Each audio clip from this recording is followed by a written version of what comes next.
The rain was coming down so hard it looked like the sky itself had shattered. Thick sheets of water blurred the world into long, trembling streaks. The highway was almost empty, swallowed by darkness and the echo of distant thunder. Mark, a long-haul trucker who had lived most of his life behind a steering wheel, leaned closer to the windshield and narrowed his eyes. He wasn't expecting to stop for anything tonight, not after the phone call he'd received earlier, the kind that knocks the breath out of a person. His only daughter, from whom he had been estranged for nearly a decade, had undergone emergency surgery hundreds of miles away. He was halfway through the storm, racing time and guilt, hoping he wasn't too late to make things right. That was when he heard it. A frantic knock against his truck door, sharp enough to slice through the roar of the storm.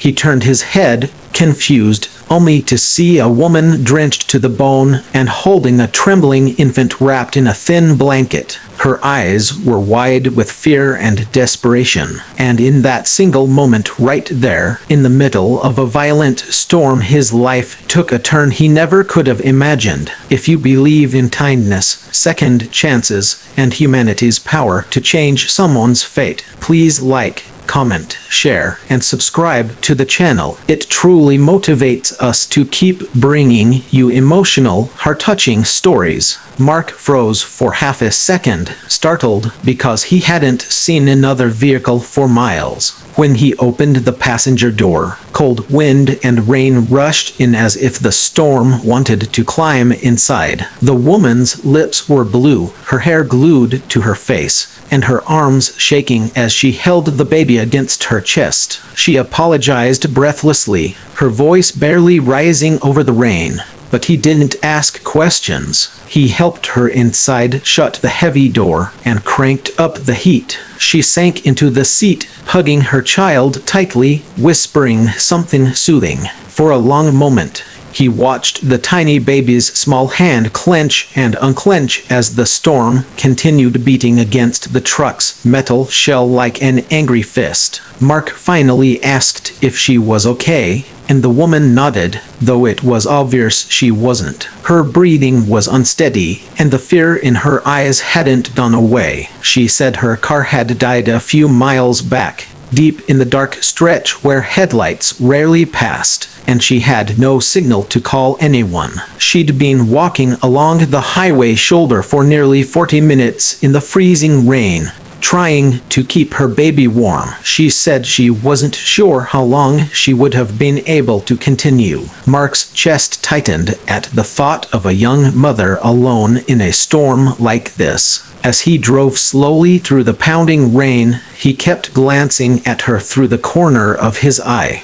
There was something about her, something familiar and yet unplaceable, but he brushed the thought away. Maybe she just reminded him of someone from a different time. Minutes turned into an hour as they moved through winding roads and flooded dips that threatened to swallow his tires. She didn't speak much and he didn't ask intrusive questions. Something about the heaviness in her expression suggested she was carrying more than what the storm had thrown at her. Occasionally, the baby whimpered softly, and she rocked him with a tenderness that stung Mark's heart. It reminded him of when he used to watch over his own daughter when she was small, before the arguments, before the stubborn pride, before the silence that had lasted for years. He wondered what she was doing now, whether she was awake after surgery, whether she remembered the way he used to carry her on his shoulders, or if all that had faded from her memory.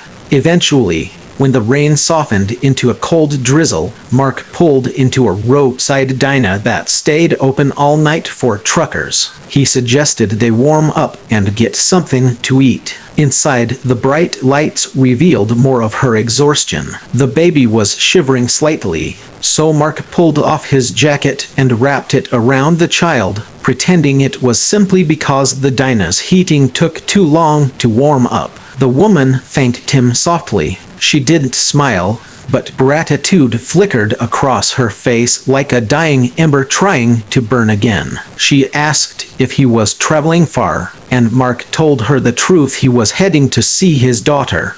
The daughter he hadn't spoken to in years, because life had a way of giving you chances only when the clock was almost out of time. Something shifted in the woman's eyes when he said that. She asked carefully what caused the distance between them, and Mark, for reasons he couldn't explain, found himself opening up to her. Maybe it was the sleepless night, maybe the storm outside, or maybe the quiet understanding she radiated despite her own obvious struggles. He told her how he had chosen work over family too often, how he had missed important moments, how he had convinced himself that providing financially was enough. His daughter had grown up feeling like she needed to compete with his truck routes, and eventually she gave up trying. The woman listened without judgment. Her silence wasn't empty, it was the kind that fills the spaces between words with empathy instead of noise.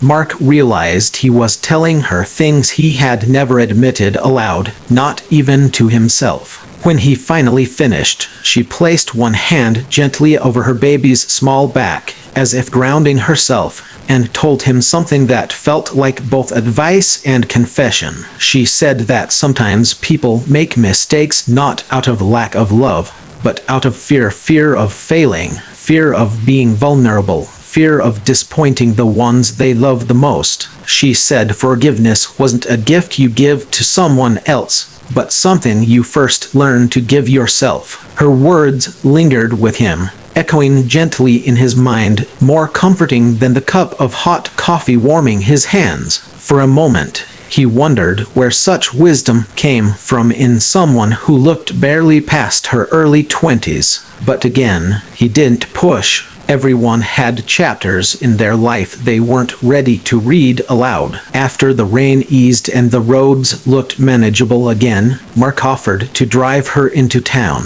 She agreed, though something in her expression said she wasn't sure what awaited her there. The baby had fallen asleep soundly, wrapped in Mark's jacket. Back in the truck, the hum of the engine mixed with the rhythmic breathing of the infant. The woman stared out the window, her eyes tracking the blurred lights as they passed through small towns and empty intersections. Mark noticed she kept checking her phone, even though she'd said earlier she had no signal. It was like she was waiting for a call that refused to come. As they drove deeper into the night, she finally explained what had happened before he found her. She had left an unsafe situation, one filled with broken promises, raised voices, and the kind of emotional bruises that people don't see but feel long after. She had been trying to get somewhere safe, somewhere she could start over with her child, but her old car had failed her at the worst moment. Mark felt the anger rise inside him, not at her, but at the thought of anyone putting her and her baby through such fear. He told her she had done the right thing by walking away. She said she wasn't sure. Starting over was terrifying, and she didn't have anyone to rely on. Mark looked over at her and, once again, felt a strange tug of familiarity in his chest. They reached the nearest town a little before dawn. Streetlights glowed dimly, and the clouds had finally begun to break apart, revealing a few faint stars. The woman asked him to stop near a small community shelter, saying she had heard they offered assistance to young mothers. Mark hesitated. Something about leaving her there felt wrong, unfinished. She thanked him with a steady gaze that seemed to say more than words ever could. He handed her back his jacket, but she pushed it gently toward him and said he should keep it in case he got cold on the road. Instead, she pulled out a folded piece of paper from her pocket and placed it in his hand. She said she wanted him to have it as a small gesture, something she hoped would bring him luck when he saw his daughter. Mark accepted it without unfolding it, assuming it was a note of gratitude or maybe a simple blessing. The baby woke and whimpered softly, and the woman rocked him with that same calm tenderness. For a moment, in the glow of the streetlight, her face looked heartbreakingly familiar. But before Mark could examine the feeling further, she gave him one last quiet nod, stepped down from the truck, and disappeared through the sheltered doors. Mark sat there for several minutes after she left. The empty passenger seat felt heavier somehow. He reached into his shirt pocket and pulled out the folded paper. When he opened it, his breath stopped. The handwriting on the paper was neat, looping slightly exactly like his daughter's handwriting when she used to leave sticky notes on the fridge as a teenager. At first, he thought he was imagining it. Then he looked closely at the small drawing scribbled in the corner of the paper, a tiny heart next to the initials LM. His daughter's initials. A chill raced through him,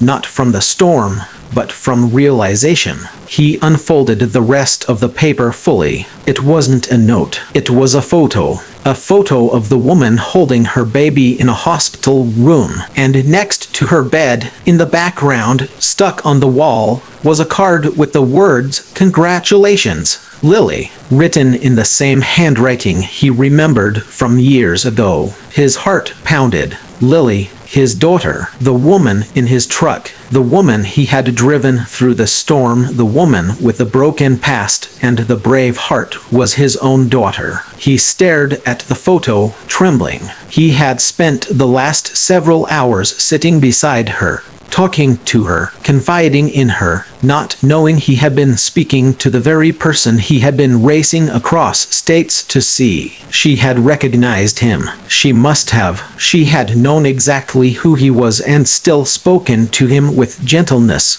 without anger, without blame. She had known, and she had still given him kindness. And the baby was his grandson. Mark's world shifted. He looked toward the sheltered doors, a mix of shock, awe, and disbelief twisting through him. But instead of chasing after her immediately, he sat there, letting the truth wash through him like another storm. He felt every regret, every missed birthday, every silent year hit him in a crushing wave. But wrapped inside that wave was something else, something he hadn't felt in a long time. Hope. She had given him her picture, her trust, a silent message that she wasn't shutting the door on him forever. She had given him a chance. He wiped his eyes, gripping the steering wheel, ready to take the first step toward making things right.